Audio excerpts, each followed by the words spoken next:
ફેરેન્ટી surge absorber સમજાવો. તો આમાં એક એર કોર ઇન્ડક્ટર અને તેની આસપાસમાં એક મેટલ સિલિન્ડર મૂકેલું હોય છે.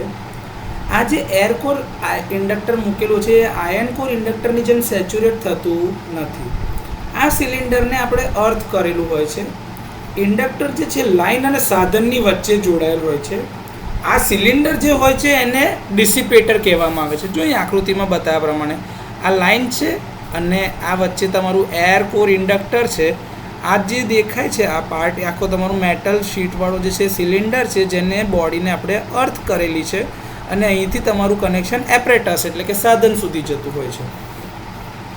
આ ગોઠવણી જોવા જઈએ તો શોર્ટ સર્કિટેડ સેકન્ડરી જેવા ટ્રાન્સફોર્મર જેવી થઈ જાય છે. જો દેખાય છે હા, આ પ્રકારના સર્જ એબ્ઝોર્બર તથા તેના ઇક્વિવેલન્ટ સર્કિટની ગોઠવણીમાં આકૃતિમાં દર્શાવ્યા મુજબની છે. તો તમે જોઈ જ શકો છો કે આ એક લાઇન છે, આ તમારી પ્રાઇમરી છે ઇન્ડક્ટર જે બનેલું હોય છે એની જોડે સેકન્ડરી વાઇન્ડિંગ બનેલી છે જેની અંદરમાં ડિસિપેટ થાય છે બધું જ, એટલે ટ્રાન્સફોર્મર એક્શન બનાવે છે.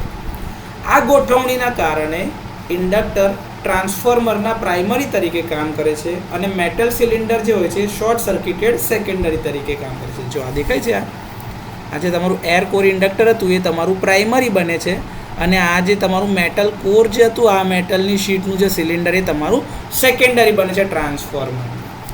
સર્જની ઉર્જાને કારણે સેકન્ડરીમાં કરંટ ઇન્ડ્યુસ થાય છે એટલે કે પ્રેરિત થાય છે અને આ ઉર્જા જે છે એની અંદરમાં શોષાય છે. આ પ્રકારના સર્જ એબ્ઝોર્બરનો ઉપયોગ ટ્રાન્સફોર્મરના પ્રોટેક્શન માટે થાય છે. ઇન્ડક્ટરના જોડાણોને બુશિંગ્સ દ્વારા લગાડવામાં આવે છે અથવા તો કનેક્ટ કરવામાં આવે છે અને એ બુશિંગ્સમાંથી ઓઇલ ભરવામાં આવે છે.